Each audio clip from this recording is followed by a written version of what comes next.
Welcome back to The Critical Gentleman. Today's video is a request from viewer Jan Goody. I'm sorry if I'm not pronouncing that correctly. And that is an in-depth review of my TAG Heuer 1964 Carrera Re-Edition. We're going to take an in-depth look at this watch today, so I hope you stick around and please enjoy. I first discovered this watch about a year ago browsing our watches on Reddit. A user by the name of Reezy Rice posted a review of the same watch he had just gotten, and it instantly caught my eye. For a long time, I've really loved the original vintage Heuers, whether that's the 2447 or the 3647, which is the 2-register chronograph, but there was no way that I could afford to add one to my collection. When I saw that there was a re-edition relatively true to the original, I was pretty excited since many re-editions now are modernized and either bigger or use movements that really differ from the original or, just exhibit some more modern traits than the watch that they attempt to reproduce. This watch, not so. It is a really, really authentic reproduction, very true to the original. It stays faithful not just to the design, but even to the mechanics inside, and I'll talk a little bit about that as we go through the review. The first thing you'll notice is that the dimensions are virtually identical to the original Carrera. If you've watched some of my prior videos, you'll know that I have tremendous respect for brands that release watches in what I consider to be moderate sizes, anywhere between 34 and 38 millimeters. Now, the original Carrera, released in 1964, was 35 millimeters in diameter. That is precisely the same dimension as this watch here. It is not bigger in any way, whether that's diameter, lug-to-lug width, or in thickness. And it actually took TAG Heuer a decent amount of effort to make that happen. The reason I say that is because the original Carrera was only 13 millimeters in thickness, and in order to reproduce that, it would be very difficult if TAG Heuer had used an automatic movement. So they did not, and instead opted to use a Lemania 1873 manual winding caliber. I consider this to be advantageous for a few reasons. The first, of course, what we were just talking about, which is that the watch is able to retain its original dimension of 13 millimeters thickness. This means it's a relatively thin watch and does not affect the proportions of it compared to the original. So you've got 35 millimeters in diameter, 13 millimeters in thickness, 18 millimeter lug width, so that would mean you would buy 18 millimeter straps for this watch, which again is the same as the original. And then finally, the lug to lug distance is 44 millimeters, again the same measurement as the original. So on the whole, the exterior dimensions of this watch are completely identical and faithful to the original timepiece. Back to the movement for just a second. I mentioned the Lemania 1873. Now, this is not just an important factor in terms of the thickness of the watch, but also in the function of the watch. This movement allows the layout of the dial to mimic the original identically, as well as deliver an excellent quality movement to the user. Now, TAG Heuer has used a variety of different movements, both manual and automatic, in many of their watches. However, a great number of them are ETA-based. Now, again, we could have a whole discussion on whether that's an advantage or a disadvantage, but the fact is, this Lemania manual winding caliber is the same base movement as what is inside the Omega Speedmaster Professional, and we all know how well respected and what an excellent track record that movement has. I think it's a really nice way to interact with the watch, manually winding it versus the automatic wind. It has a very positive winding sensation, a very significant click, click, click as you turn the crown. None of my ETA movement watches do that. Again, not necessarily a disadvantage, but just something that differentiates it from the pack, And of course, what I personally think is really cool about this movement, both in this watch and in my Speedmaster, is that the minute counter is a jumping minute counter.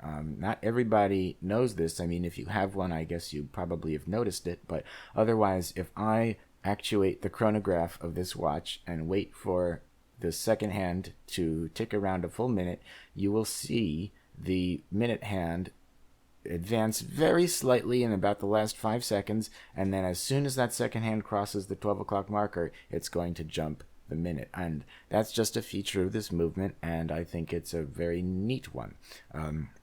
As far as I'm aware, it's the only modern Carrera with that feature. Now, I could be wrong, so please correct me if so.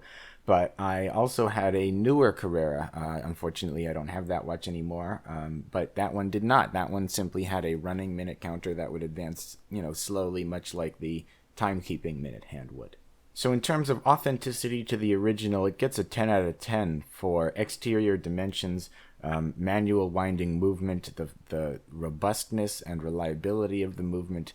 I would also consider the quality and grade of the movement is slightly higher.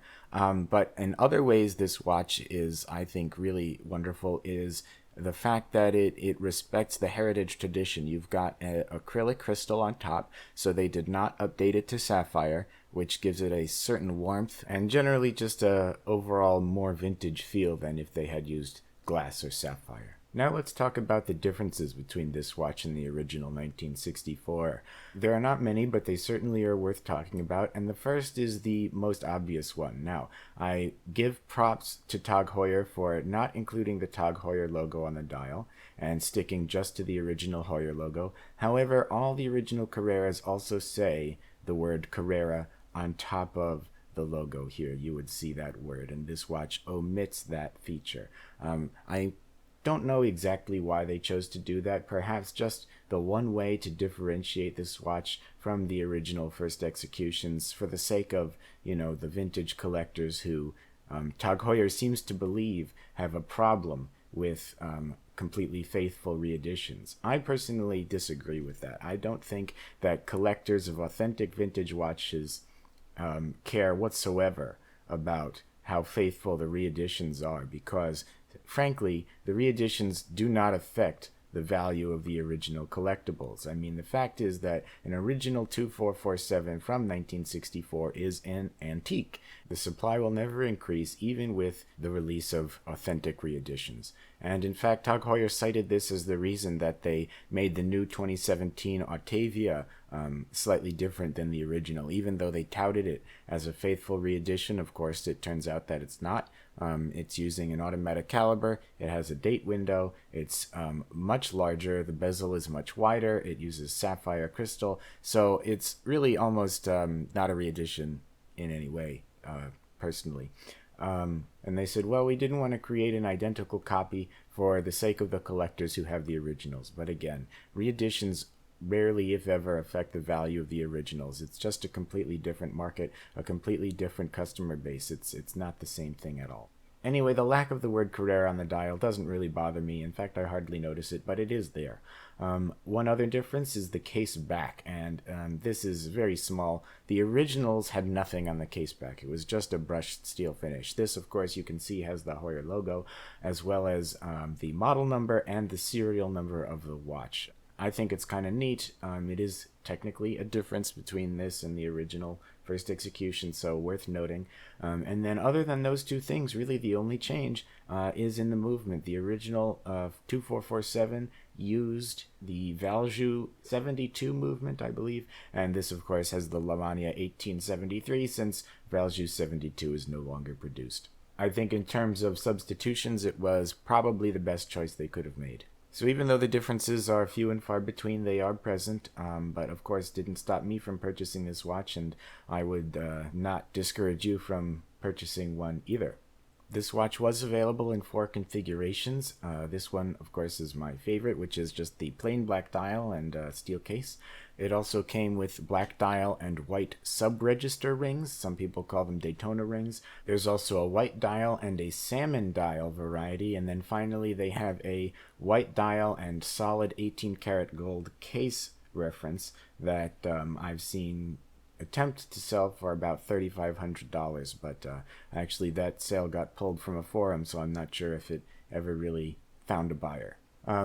Right now, I see these watches go for between $1,900 and $2,500 US dollars. They're a little bit all over the place. That's a pretty big spread, but the fact is they've almost become collectible in their own right. In fact, they have. You can still find the page for this watch on jomashop.com. This watch originally came out in 1996, but was available for quite some time. And they wanted $17.50 for it, and you can't find them for that anymore.